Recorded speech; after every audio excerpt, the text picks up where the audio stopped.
Então, pessoal, né? Retornando aí às nossas discussões, eu estou aqui em outra, não estou no meu escritório hoje, estou em outra atividade, mas estou conectado aqui. Então, bom dia novamente. Eu gosto sempre de fazer um pequeno retrospecto com vocês, exatamente para que a gente possa, para que possamos nos situar no nosso conteúdo, né? E não ficar tão solto. Então, eu não gosto desse negócio solto, sem que vocês compreendam em que momento nós estamos, né? Isso é de fundamental importância.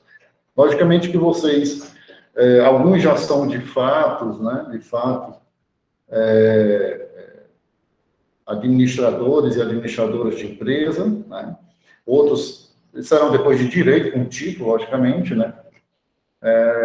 E não tem como vocês executarem as atividades empresariais sem que vocês se embasem, fundamentem, logicamente, na legislação. Então, por isso a importância dessa disciplina, porque a gente busca analisar e contextualizar algumas estruturas jurídicas que vão possibilitar a vocês esses conhecimentos, mesmo que introdutório, mas sinalizando para um aprofundamento e, logicamente, uma execução das atividades de vocês com o máximo de perfeição possível, né? O máximo de acerto possível, né? Isso é de fundamental importância, né? Por isso que a gente estuda as estruturas jurídicas, as estruturas do direito, logicamente, né? Claro que eu gosto foi aquele primeiro quadro que nós fizemos lá na Unileão, né? Onde a gente escreveu e colocou toda a nossa estruturação da nossa disciplina, certo? Onde a gente vem desde o início contextualizando e discutindo algumas questões conceituais, né? Sabendo que há uma origem, uma fonte do direito, né? Que a gente tem que interpretar essa norma, o próprio conceito do direito em si, e que uma norma ela pode e deve ser válida quando ela é criada por um órgão competente, mas ela está em vigor e ela tem uma eficácia efetiva plena quando ela traz o resultado e proporciona a harmonia da sociedade, que aí é a aplicação do direito propriamente dito, né? Certo? Então, é importante que tudo isso é conjugado com uma interpretação da norma. Só que aí a gente aprofundou exatamente que é possível nós termos algumas relações, que são relações de poder, que também podem ser fontes do direito, e automaticamente levar a existir um direito, uma norma, que repercutem necessariamente na administração de empresas de vocês, logicamente. E aí a gente discutiu alguns outros pensadores, mas eu gosto de contextualizar dois grandes, porque eles são os expoentes estão numa ponta oposta, logicamente, mas que nos traz uma visão. Eu tenho críticas dos dois, logicamente, já expressei para vocês, de fundamental importância isso. Nós não somos obrigados a aceitar, lógico, é só aceitar aqui. Bom dia, Wesley. Bom dia. Nós não somos obrigados a aceitar, logicamente, o que esses pensadores dizem, mas são direcionamentos importantes, né? São anos e anos de pesquisa, logicamente, e de estudo. E a gente viu, evidentemente, Michel Foucault, na sua teoria social, possibilita um surgimento de um possível direito, mas a gente tem que ter bastante cautela, porque dentro desse poder social, ele pode ter um viés autoritário. E vimos na outra ponta, na extrema, logicamente, Hans Kelsen, na sua teoria pura do direito, do positivismo propriamente dito, do positivismo que vem ser escrito, que dentro de uma norma necessariamente tem uma sanção, uma penalidade que pode inibir a prática desse ato negativo. Então, depois que a gente constrói essa base, a gente sobe para um segundo nível, que é exatamente discutindo as organizações empresariais, claro, tá? E vamos discutindo já pessoa jurídica, pessoa física, personalidade jurídica, e aí a gente adentra em sociedades empresariais, e em seguida, sociedade que tem personalidade jurídica e sociedade que não tem personalidade jurídica. Depois, no terceiro patamar, é que nós vamos movimentar essa organização que é exatamente realizando negócios jurídicos, propriamente dito, vamos dizer, os requisitos dos negócios jurídicos, requisitos contratuais, papelação de servanda, etc. e tal. E também nós temos as relações de consumo. Relações de consumo envolvem todas as relações, todas as possibilidades de negócios, logicamente, né? Não só os negócios da Maria Luísa, na sua papelaria, do Gabriel, na sua empresa de variados, né? Acaba sendo, né? Perfumes, etc. e tal, acessórios, etc. e tal. Mas também, eu creio que é o Tiago Alves, né? Que tem as bebidas, é isso? Acertei? Eu acho que é o Tiago, né? Ele não está aqui?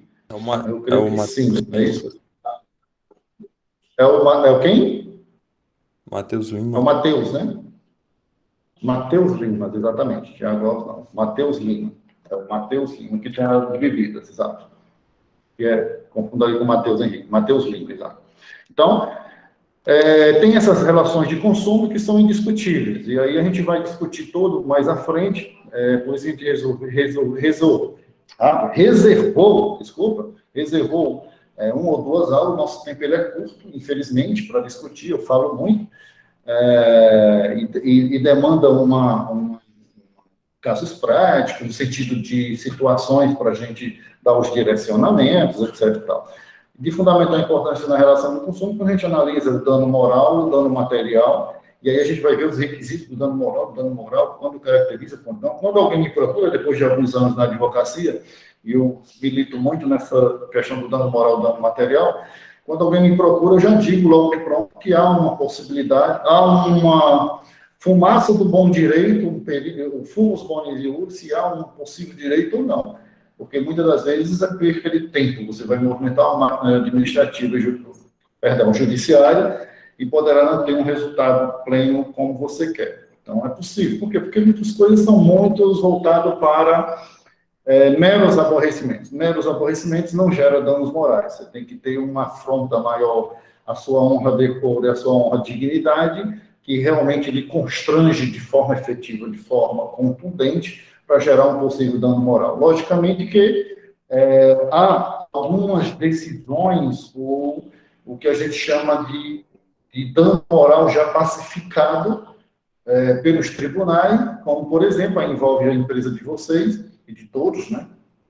Quando você negativa alguém no SPC Serasa e essa pessoa não te deve. Então, não perca tempo, faça acordo que você vai perder.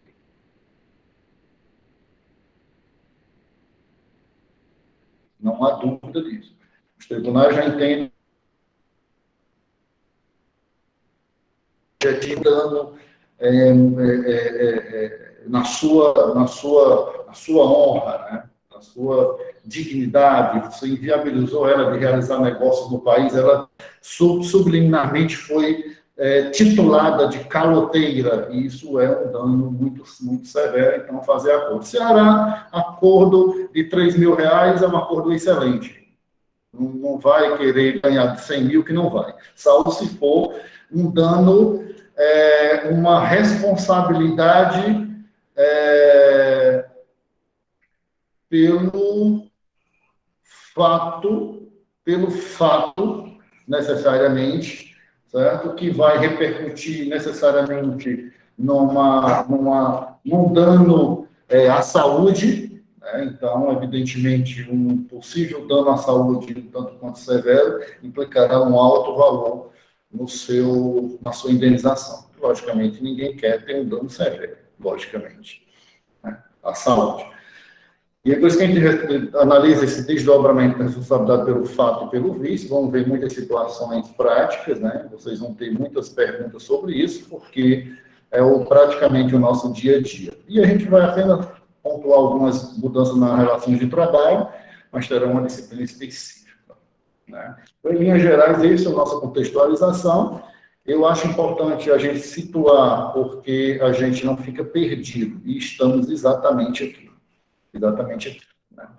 E quando a gente, evidentemente, discute nesse contexto que nós estamos das organizações empresariais, a gente traz para vocês, eu já falei em alguns outros momentos, porque eu considero para o administrador de empresa, dentre toda o administrador e administradora de empresas, dentre toda uma legislação que tem uma repercussão direta na tua empresa, na tua organização, né, que é o direito empresarial. Né, o direito empresarial. Então, de fundamental importância da contextualização do direito empresarial, exatamente para possibilitar o entendimento de que hoje vocês têm uma norma específica que trata do empresário propriamente dito.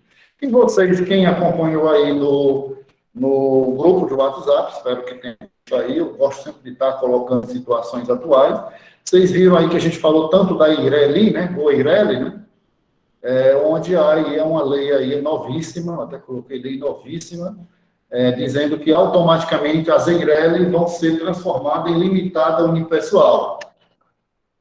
Lembram que eu falei isso? Tenho certeza que eu falei isso. Digo, pessoal, vocês, eu entendo que nós vamos ter uma perca de objeto, em outras palavras, vamos ter uma perca de objeto, porque não tem razão de termos EIRELI. É lógico, doutor e doutor, é lógico. Olha só, né? Que maravilha, como é bom, né, o direito, como é bom a gente discutir, né? E aí, a própria legislação para facilitar, a lei transforma automaticamente as EIRELI em limitada unipessoal. Maria Luísa, a sua empresa é EIRELI, ou EIRELI, Maria Luísa? Não, professor. Não, né? Beleza. Se fosse, automaticamente, ela seria, hoje, pela lei, uma limitada unipessoal, logicamente que tem todo um período de regulamentação, etc. Então, olha só que dinâmica. Olha, pessoal, vocês têm noção? Claro que tem, vocês têm. A importância do que nós estamos discutindo para o administrador e para a administradora da empresa. Importantíssimo. São estruturas necessárias. Calma, vocês vão aprofundar isso. Calma, aprofundar, mas de fundamental importância essas discussões para que a gente possa ter já uma consciência do que está por trás, né, do que vem. Então, o direito empresarial, ele traz para nós toda essa contextualização, certo? No entanto, meus queridos e minhas queridas, antes de adentrar necessariamente no conceito de empresário, como está no artigo 966 do Código Civil de 2002, que é onde começa o direito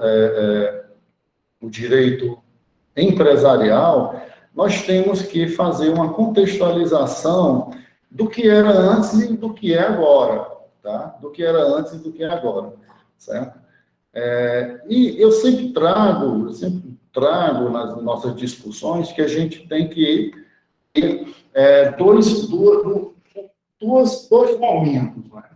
E 2002, pessoal, não é tão longe assim, tá? 2002 não é tão longe assim para o direito, né? 2002 não é tão longe assim para o direito. Nós temos um marco aqui antes e depois. Antes e depois. Antes e depois. Antes e depois do 2002. Por quê, pessoal? Porque, por incrível que pareça, desde o Código Civil de 1916, olha que coisa longe, desde o Código Civil de 1916, que estava em vigor no Brasil uma chamada teoria dos atos de comércio, pessoal. De comércio, tá? E o que era a teoria dos atos de comércio? Vai dizendo aí, mas eu gosto de contextualizar, né? A teoria dos atos de comércio era considerado, eu não posso dizer nem empresário, mas comerciante, quem de fato o ponto central do negócio era o produto propriamente dito. Se você negociasse um produto, certo? Então, você era comerciante, tá? Em linhas gerais, é isso. Somente você tinha que ter necessariamente uma negociata sobre um produto para você ser considerado comerciante. A denominação era comerciante. O que é interessante é que antes de 2002, não era direito empresarial. Não era direito empresarial. Era direito comercial. Era direito comercial. Olha que coisa interessante. Vocês vão encontrar muitos livros dizendo direito comercial. Mas de 2002 para cá mudou para direito empresarial. Certo? Olha que coisa interessante. Então, a teoria da empresa consolidada em 2002, e o que a teoria da empresa trouxe? Trouxe para a gente, meu doutor e minha doutora, o deslocamento do foco do produto propriamente dito para a figura do empresário. Olha que só, desligou-se necessariamente do produto propriamente dito para a figura do empresário. O empresário é o ponto central da teoria da empresa, certo? Da teoria da empresa. Teoria da empresa. Então, saiu esse deslocamento. E o que é interessante, senhoras e senhores, é que se você for analisar a própria dinamismo da evolução dos negócios do mundo, você pode, inclusive, fazer negócios não necessariamente envolvendo um produto. Olha que coisa interessante. Né? Olha que coisa interessante. Então, houve essa evolução, e olha que coisa mais absurda ainda. De 1916, vigorou até 2001 a teoria dos atos de comércio. Que coisa interessante isso. Né? Que coisa interessante. Então, 2002, pessoal, não achem que é tão longe assim, não, para o direito, não. Não é bem assim, não. 2002 é ali, pessoal. Né? Pode ser que muitos aí tenham nascido depois de 2002, etc. Mas, é bem ali, pessoal. O direito é coisa pequena, né? Então, é de fundamental importância que vocês, compreendam essa divisão que ocorreu em 2002. Então, você tem um deslocamento e toda uma negociata envolvendo o produto propriamente dito para a figura do empresário propriamente dito. Né? E aí a gente tem aqui, apenas para frisar, né, teoria dos atos de comércio era quem praticava atos de comércio propriamente dito, a mercância como profissão. E aí, remota dos primórdios, quando havia aquela mercância entre os portos do mundo, né? E tinha que ter um registro junto a essas localidades nos portos do mundo, porém, necessariamente, tinha que praticar esse comércio envolvendo esse produto, né?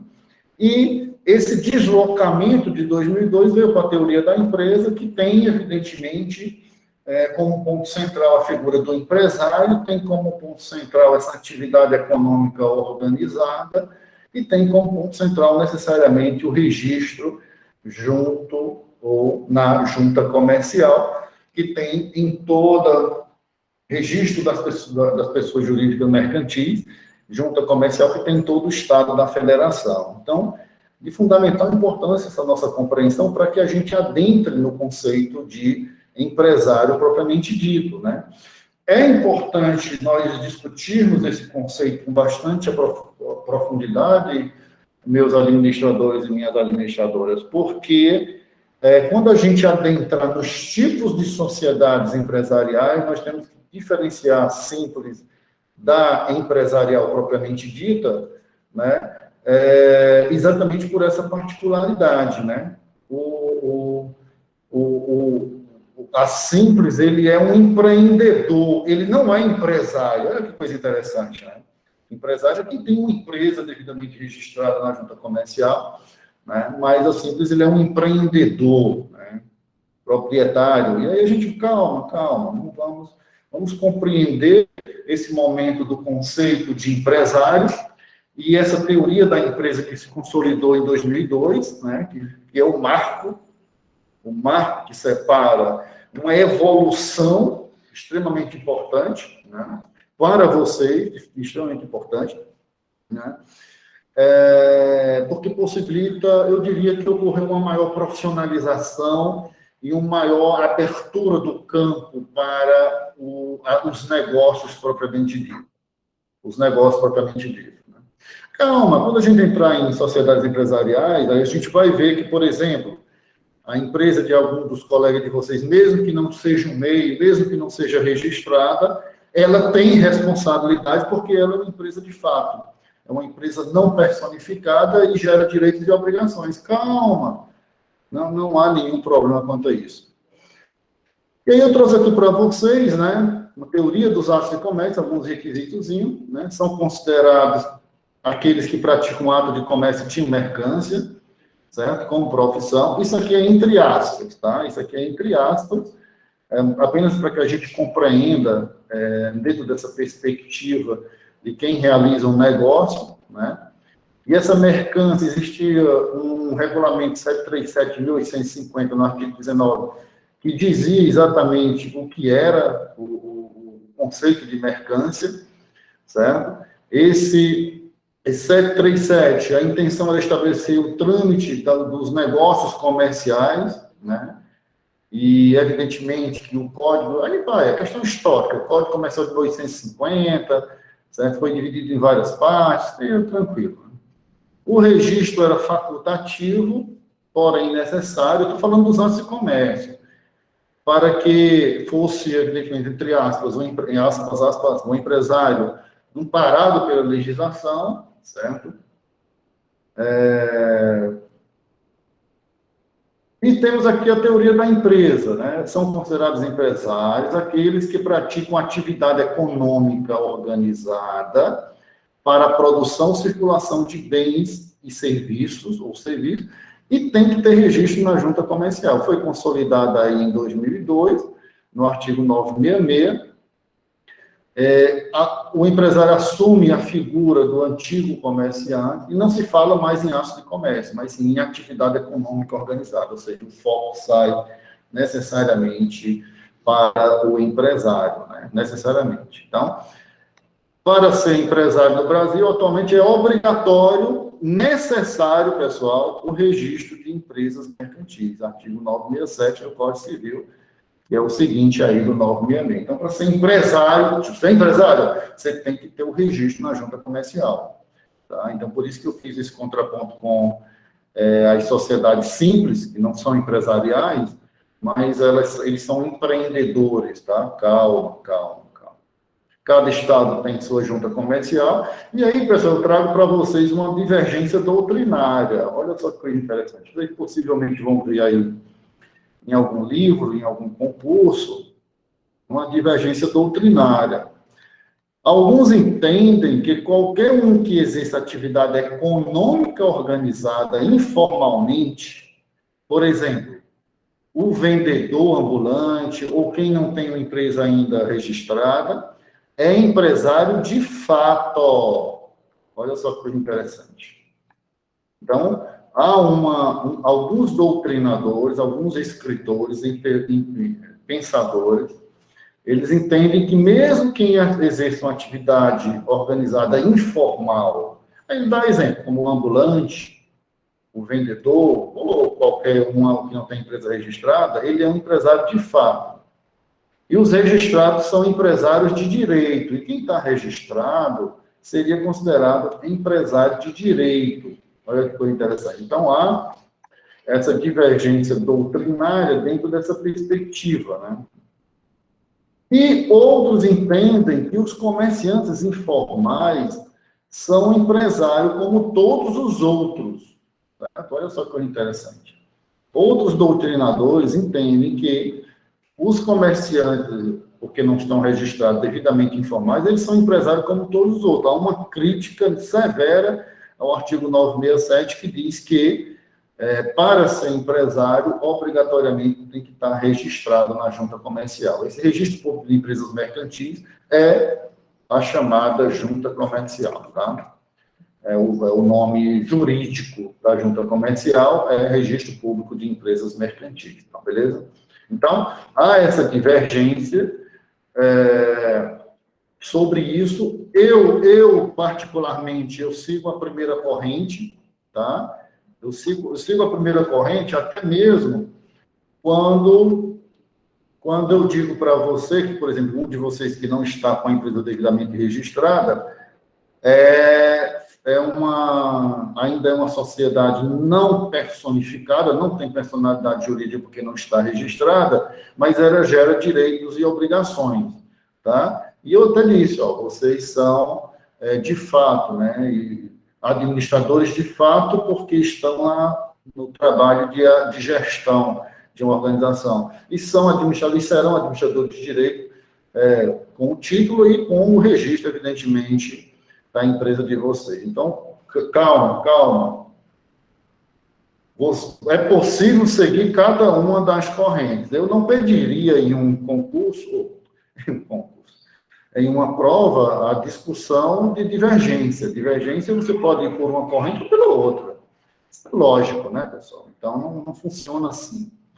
Mas a gente tem que trazer exatamente para que nós compreendamos que há uma divergência de entendimento quanto, lógico, esse artigo aí, o 967, que obriga que somente o registro que fará com que a pessoa seja considerada empresária, né?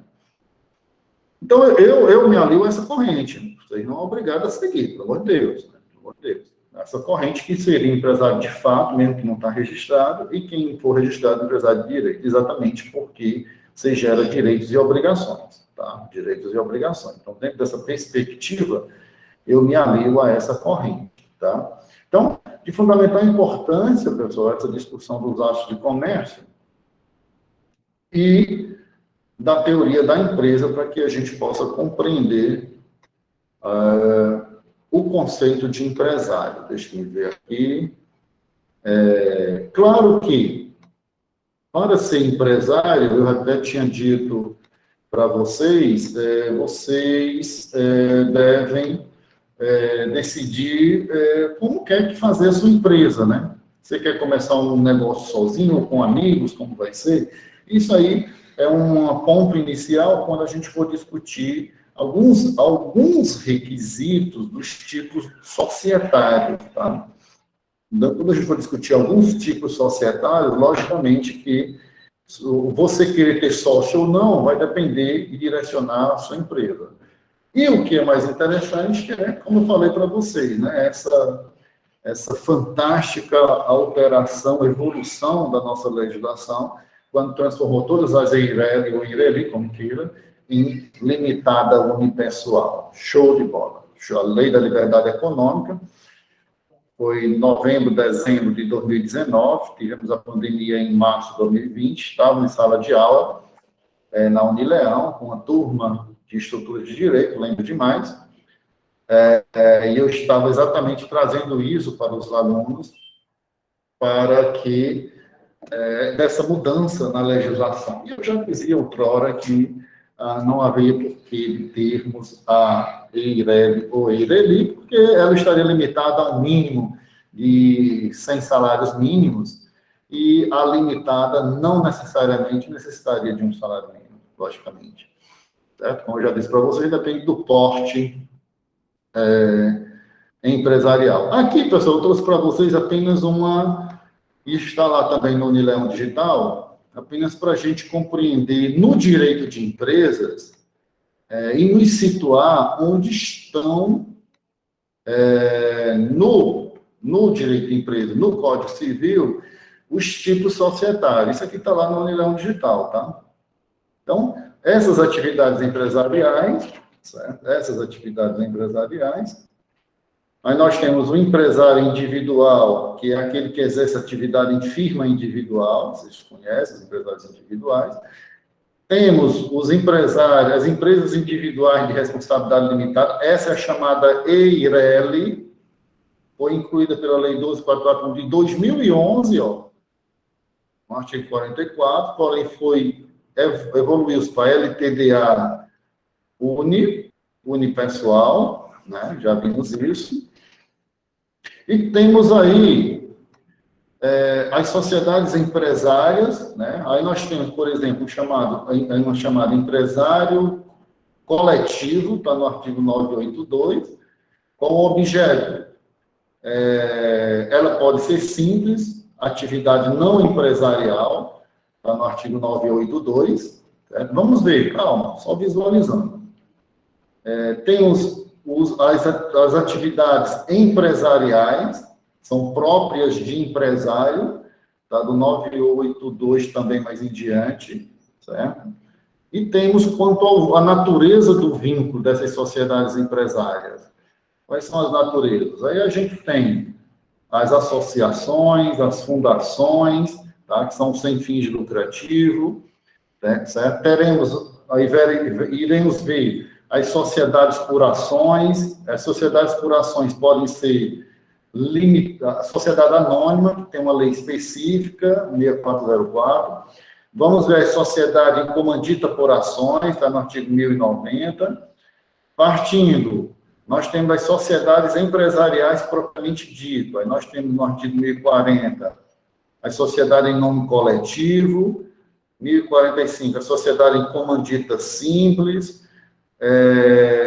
991 sociedade em conta de participação, e a LTDA no 1052, artigo 1052, tá?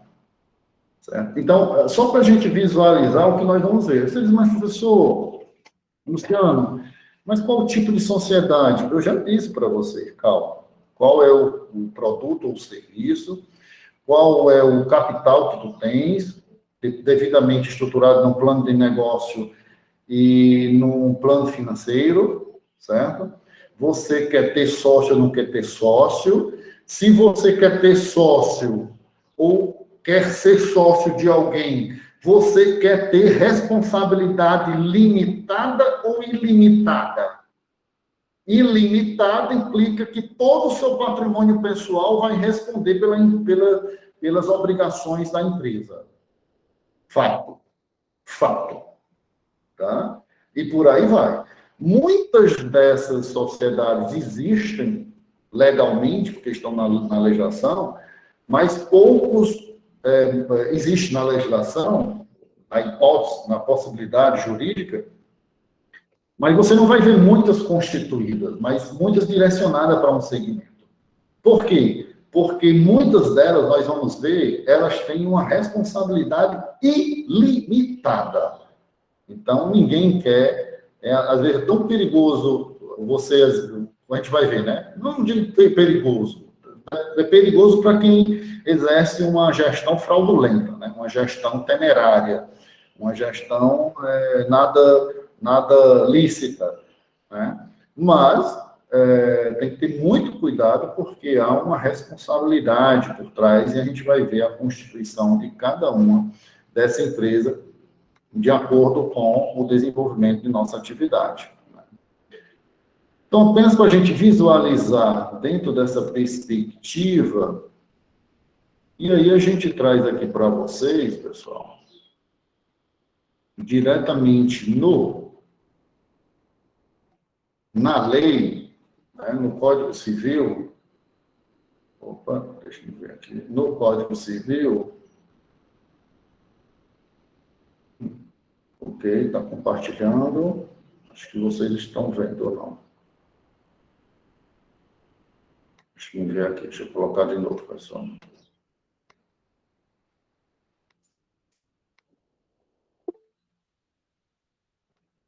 Pronto. Coloquei novamente aqui.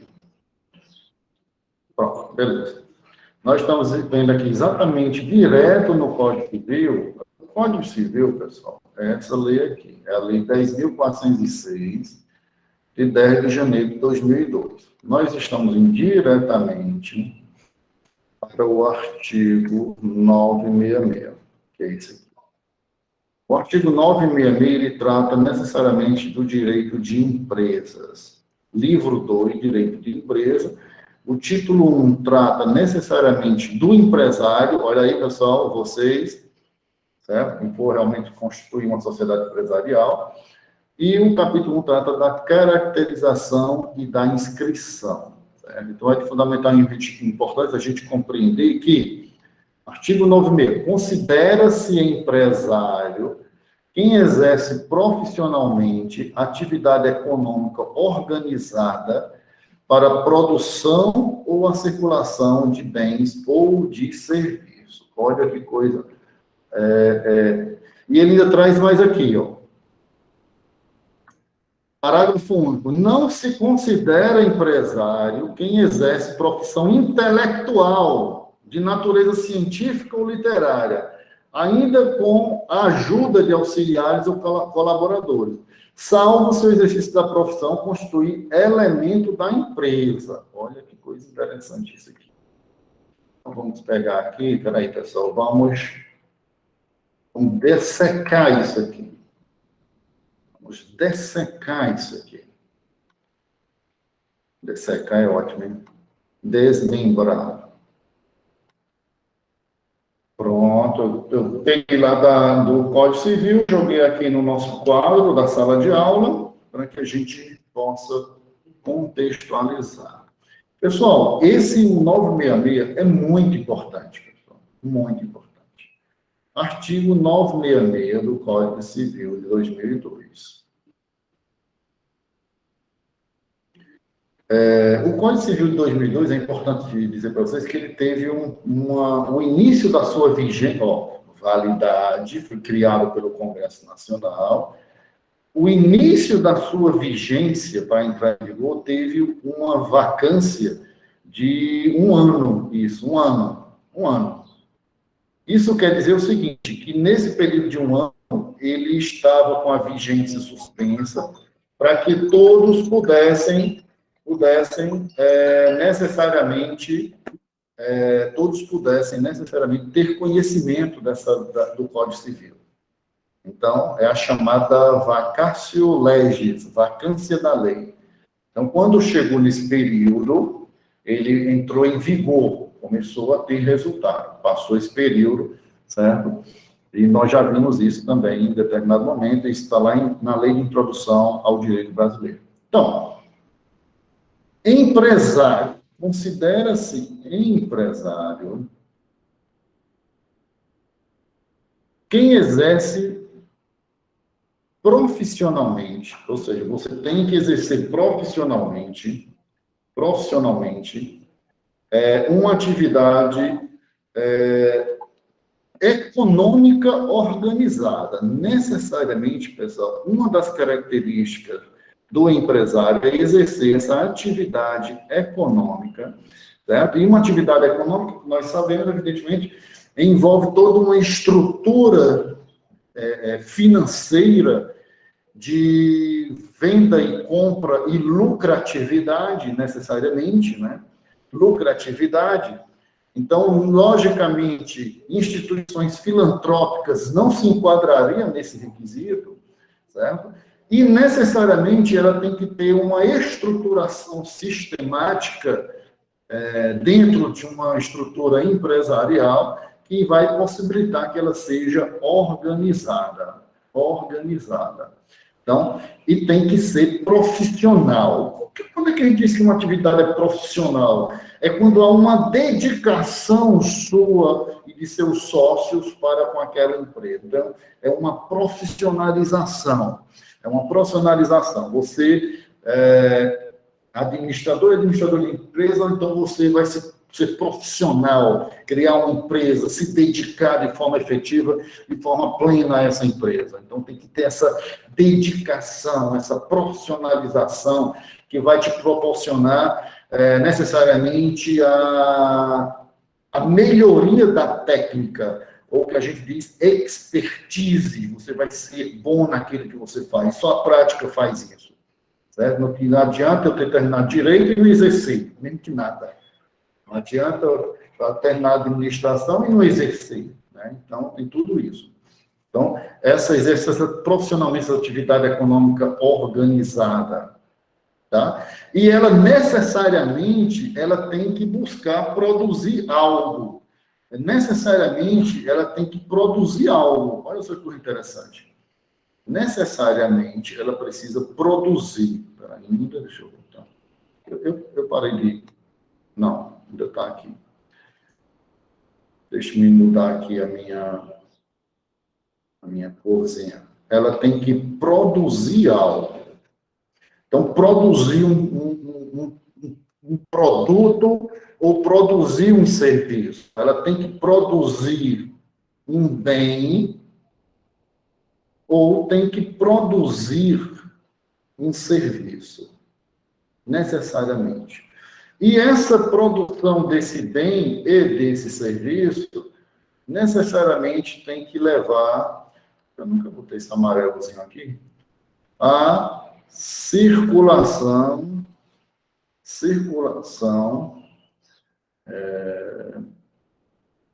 que coisa interessante, eu nem uso esses recursos aqui. A circulação tem que buscar essa produção, a circulação destes bens e destes serviços. Então, tem que buscar a circulação desses bens e desses serviços. Então, pessoal, o que é que nós temos aí? O que nós temos aí, meus administradores e minhas administradoras, e meus administradores, nós temos aí as características necessárias do empresário. As características necessárias do empresário. Essas são as características.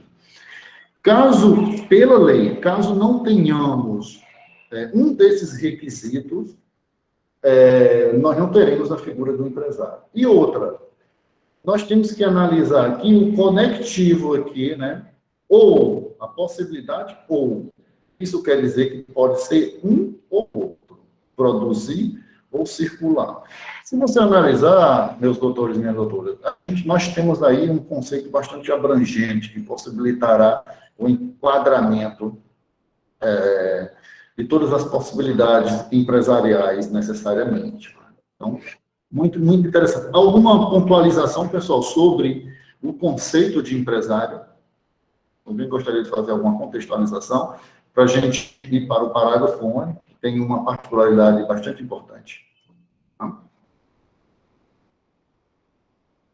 Vocês viram aí o deslocamento da teoria dos atos de comércio para o direito de empresa, porque aqui, pessoal, é necessariamente a teoria da empresa. Teoria da empresa. Necessariamente a teoria da empresa, tá?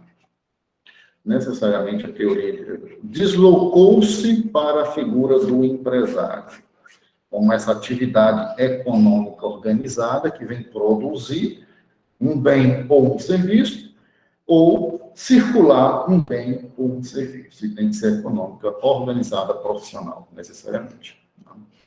Então, o que é interessante, minhas doutoras e meus doutores, é que o parágrafo único, que está necessariamente vinculado ao artigo 966, que é o que a gente chama caput, isso aqui a gente também chama de caput, ou cabeça, né? Caput, ou cabeça do artigo, ele traz para a gente a possibilidade dos que não podem ser empresários, né? Então, quem exerce uma atividade intelectual, certo? De natureza econômica, literária, artística, ou ainda com a ajuda de alguém, não será considerado empresário, né? Então, atividade intelectual, tecnicamente, aí você pode ser bastante abrangente, atividade intelectual que possibilite, por exemplo, você escreveu livros, entendeu? Vocês agora resolveram que escrever livros de administração. Então, é uma atividade intelectual. Essa atividade intelectual, ela não é considerada empresário,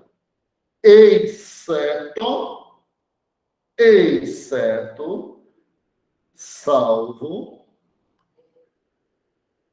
temos aqui vocês A, B, C. Cada um escreveu um livro.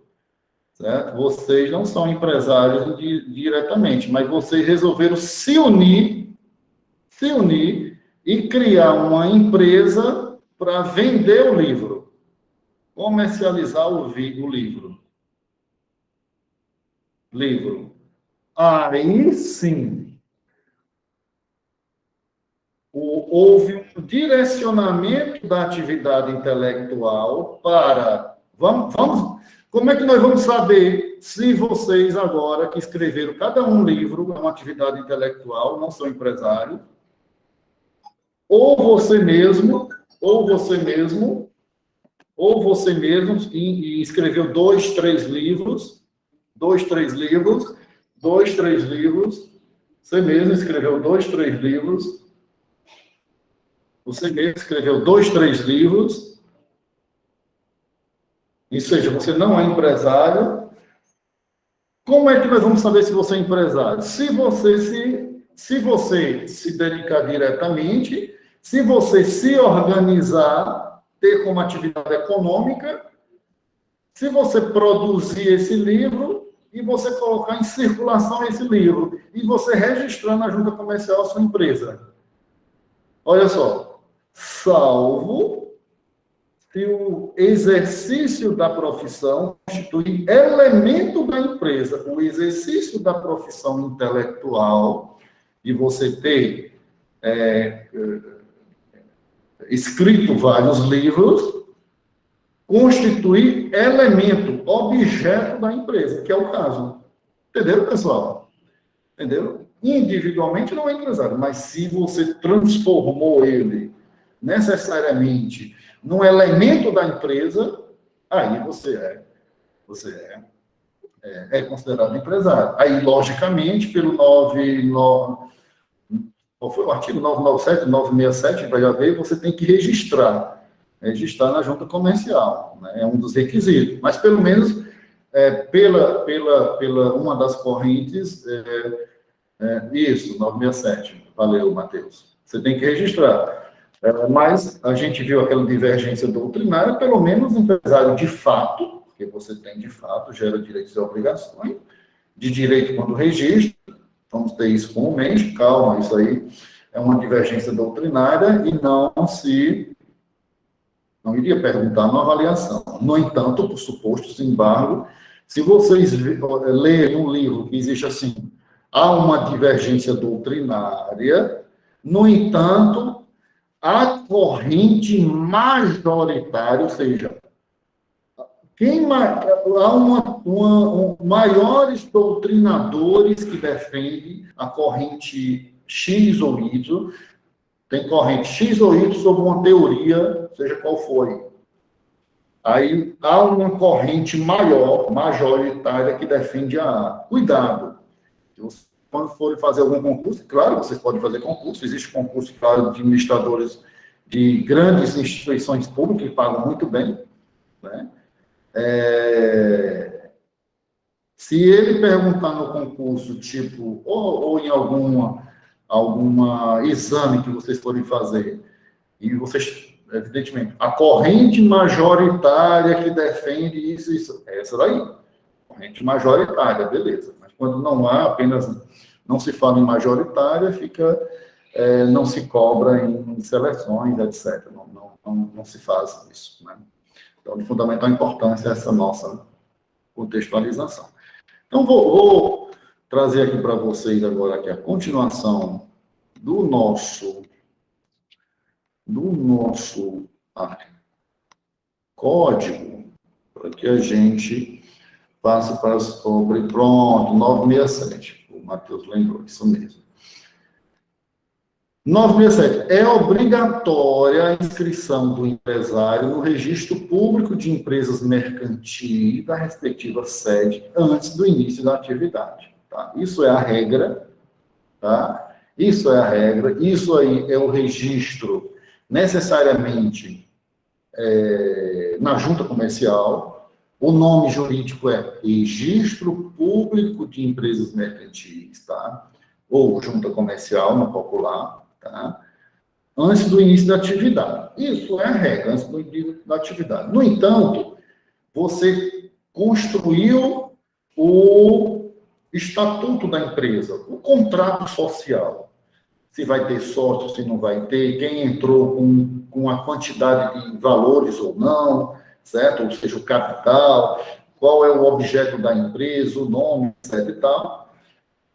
Entre você ter feito isso, assinado, e até o registro, acontece de realizar negócios. Então, esses negócios serão considerados válidos.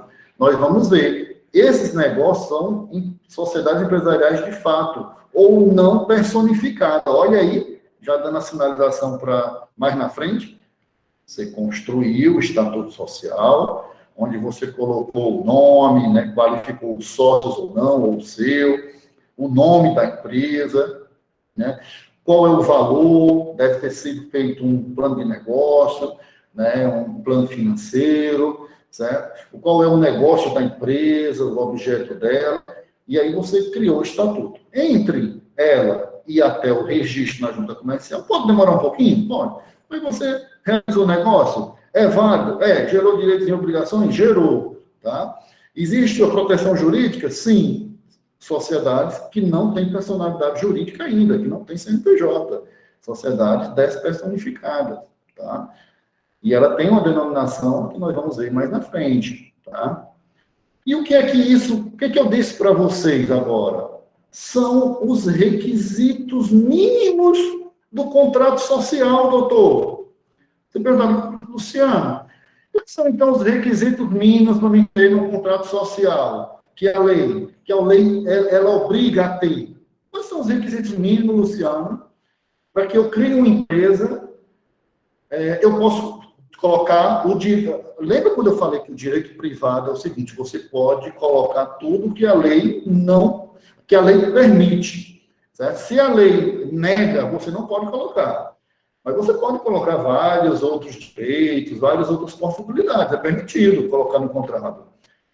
Desde que não vá de encontro à lei. E quais são os requisitos mínimos? Eu falei para vocês agora. E está aqui, meu doutor, e está aqui no artigo 968. Olha aí, meu doutor, minha doutora. Esses são os requisitos mínimos para o requerimento de registro do contrato social na junta comercial. Olha que coisa maravilhosa.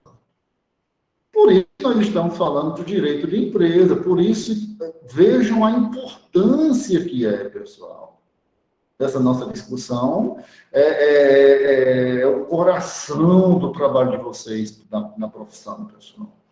Então, olha que coisa maravilhosa. A inscrição do empresário far-se-á mediante requerimento que contenha, é o registro do Estatuto Social. O nome, nacionalidade, domicílio, civil, se casado,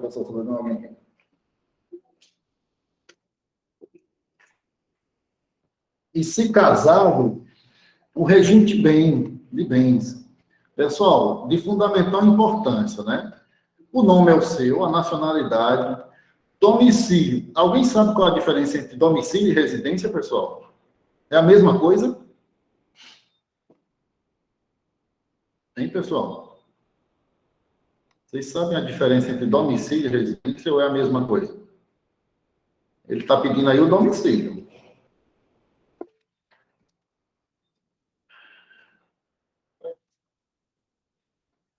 Diga, Matheus.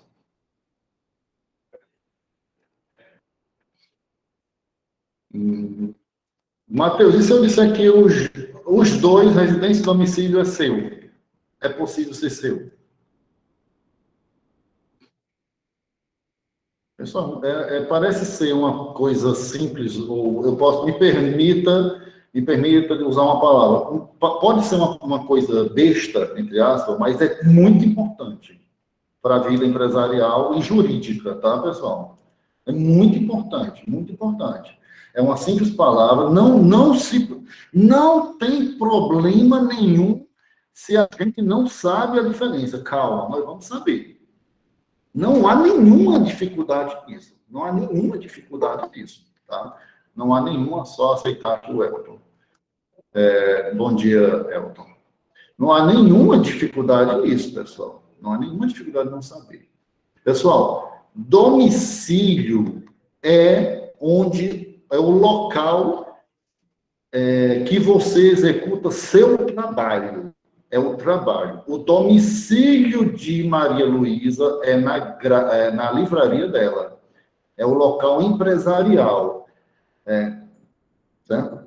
E, logicamente, domicílio e residência é onde ela mora, né? Necessariamente.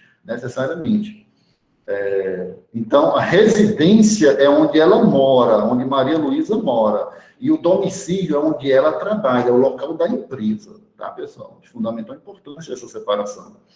Tá? Muitas pessoas, às vezes, não entendem e colocam numa qualificação, sou residente domiciliado na rua tal. Peraí, eu posso ser residente na rua tal, na rua A, e domiciliado na rua B. Oi, Matheus. Professor, uma dúvida. Nessa parte aí do domicílio, que o senhor disse que é a respeito do local de trabalho, né? Mas Certo. se vamos supor, o prédio que a empresa está situada não for seu assim, for alugado. Não. Quando eu disse seu, Matheus, não foi no sentido da propriedade do local, não. Foi seu no sentido que se refere a você mesmo, ao seu negócio. Entendeu, Matheus? Não foi nesse sentido de você ter a propriedade. Por exemplo, se Maria Luísa não for dona do local que está a livraria dela, ela é domiciliada na rua tal. Tá?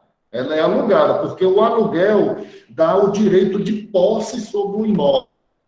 E a posse lhe garante todos os direitos e obrigações sobre o imóvel, entende? Então, isso também é garantido pelo direito civil, tá bom? Pelo Código Civil, entendeu? Então, o domicílio é o local. Quando eu quis dizer seu, foi no sentido de que se refere a você. Ou seja, ao empresário, a pessoa, tá? A pessoa em si. Foi nesse sentido. Beleza, Matheus? Excelente pergunta, Matheus. Excelente pergunta. Tá? Estado civil, se é casado ou solteiro, e o regime de bens. O regime de bens, pessoal, é de fundamental importância. Tá? Então, aí eu vou, me permita discorrer um pouco sobre o regime de bens, pessoal. É possível, pessoal? Sobre o regime de bens, exatamente para que a gente possa também compreender. Ai, não estou conseguindo parar aqui a apresentação. Parei. Beleza. Então, pessoal, o regime de bens,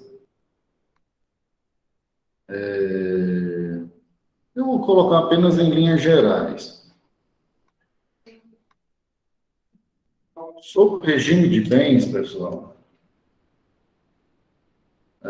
nós temos a comunhão. Pessoal, esse nome lindo é comunhão. Comunhão total de bens, a parcial de bens. Aqui há uma chamada de direito dos aquestos finais.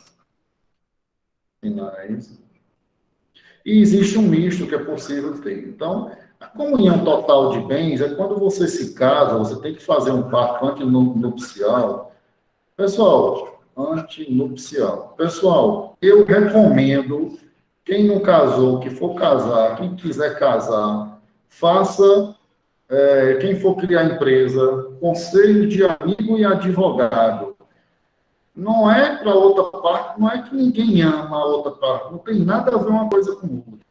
Case e coloque o regime da... Estou esquecendo um aqui tão importante, Jesus, Maria José. Esse não. Separação total de bens.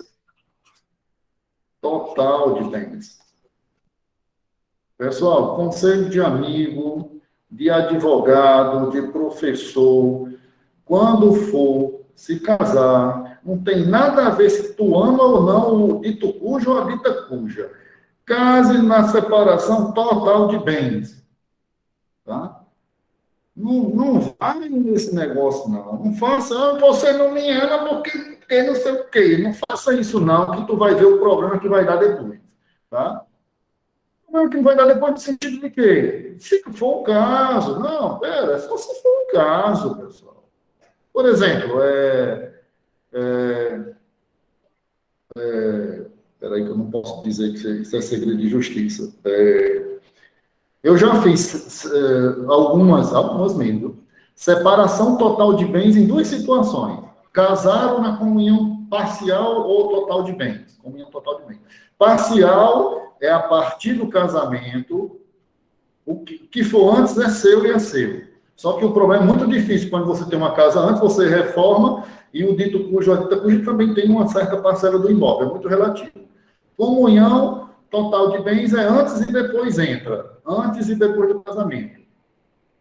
Aquestos finais é quando você apura tudo no final, ao final. Certo? Pessoal, não vou discorrer assim detalhadamente, isso aí é direito hereditário, isso aí é...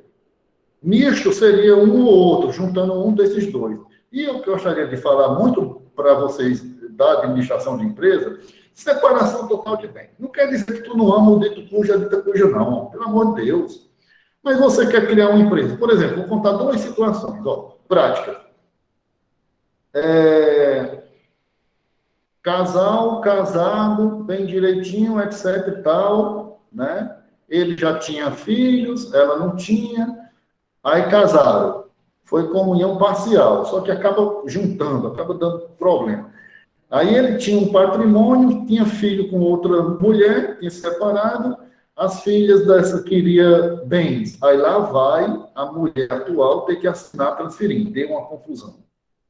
Ele querendo criar uma empresa, olha só, ela também querendo resolver uma negociada. Disse, Luciano, rapaz, vamos mudar aqui o nosso regime de bens para separação total de bens. Fiz o processo, depois de um tempo, separação total de bens. Total. A partir de então, a partir de agora, a partir de então, cada um tem seus negócios. Ele vai criar a empresa. Se ele quebrar a empresa, só ele responde. Entendeu, doutor e doutora? Entenderam? Entendeu, Maria Luísa? Então, e aí aí eu ainda fiz mais, pessoal, e outra, tem muita coisa mais ainda, muita coisa mais ainda. O que é que eu já fiz demais? E ninguém nem sabe, pessoas que têm muito dinheiro aqui, Juazeiro, Crato, etc e tal, sabe o que fizeram? Se separaram, viu, Maria Luísa? Se separaram no papel e continua vivendo junto. Do mesmo jeito, ninguém precisa saber, só precisa saber o casal e o advogado. Só. PT, saudação, tchau e benção.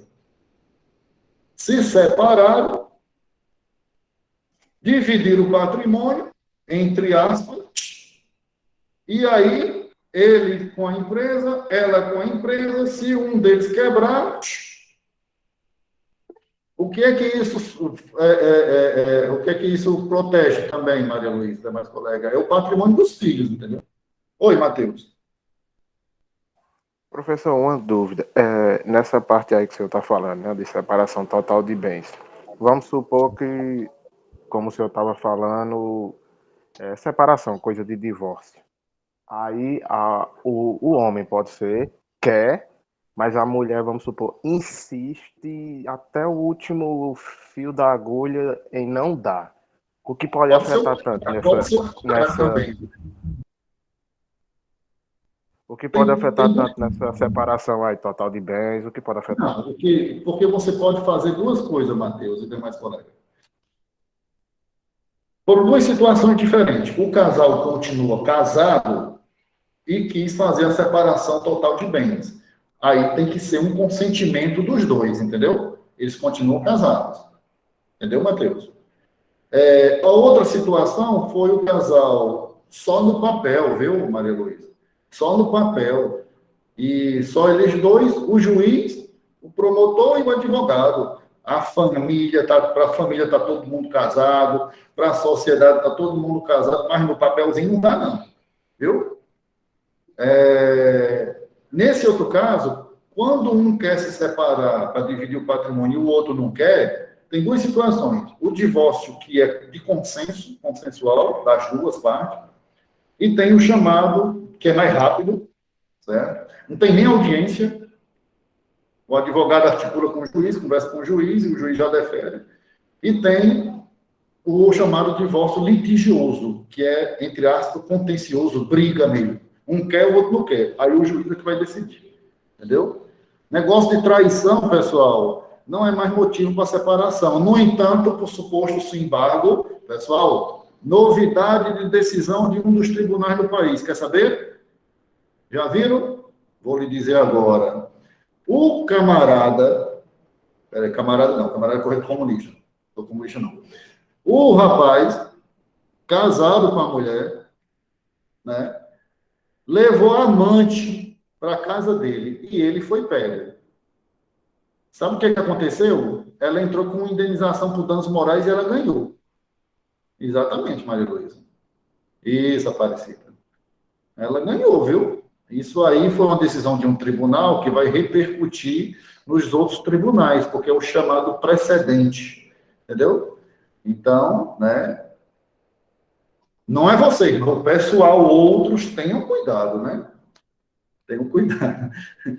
Bom, deixa eu dar uma adiantadazinha aqui, peraí, deixa eu ver. Estourar a apresentação.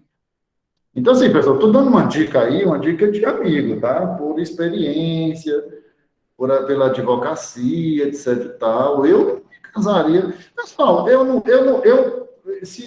sou casado ainda, né? Já tentaram. Mas hoje em dia, se eu me casar, primeiro, é com separação total de bens, e segundo, é cada um morando em sua casa. Aqui nós temos independência, cada um morando em sua casa, se for no mesmo prédio, cada um no seu apartamento. Porque eu sei que nós não vamos conviver. Eu não vou mentir, mas a gente está quase todo dia junto, porque não tem quem aguente também olhar um para a cara do outro, né? Pelo amor de Deus. Né? Mas não é não, e tem que ter uma liberdade, mas com fidelidade, lógico, né?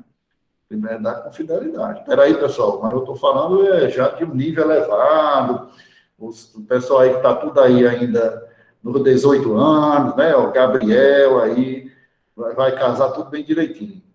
E os demais também.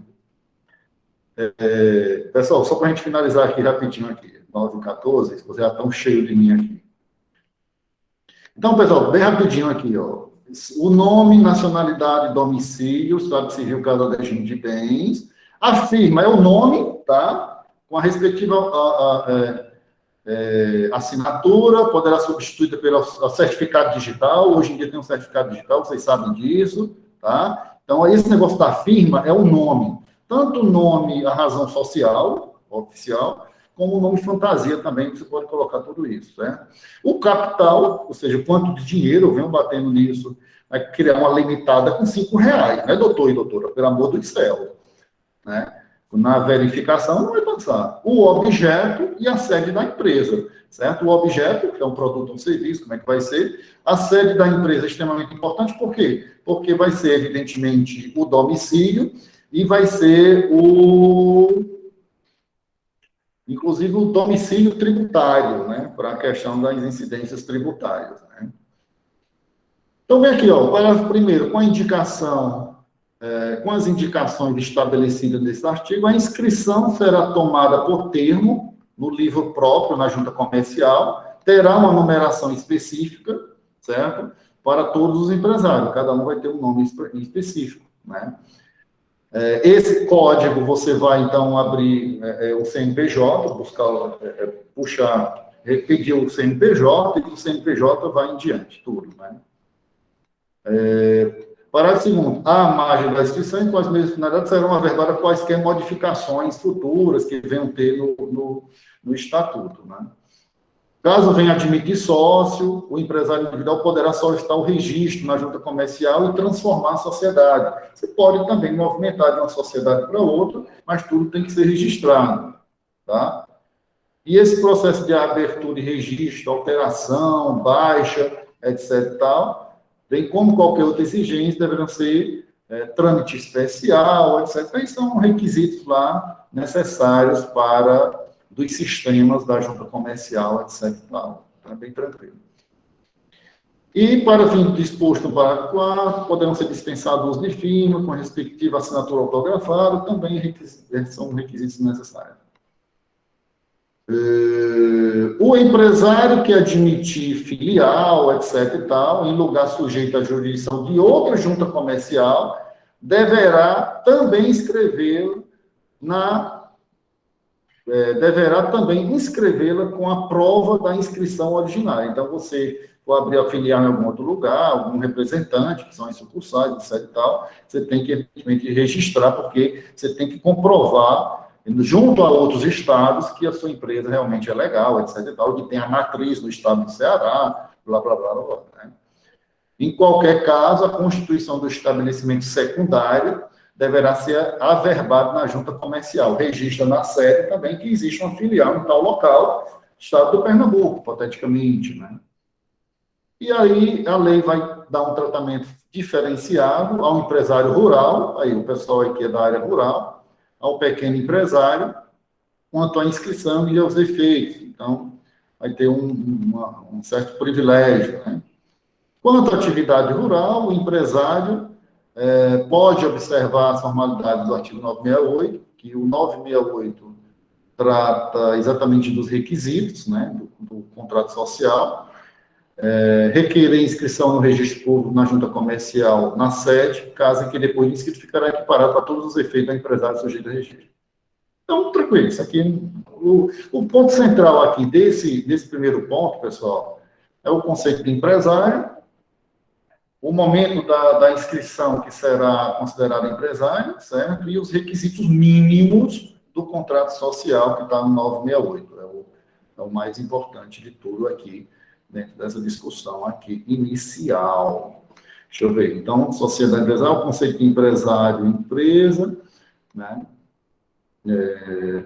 Só empresa, como nós sabemos, é exatamente a conjunção de esforços, né, de pessoas, que tem, evidentemente, o ponto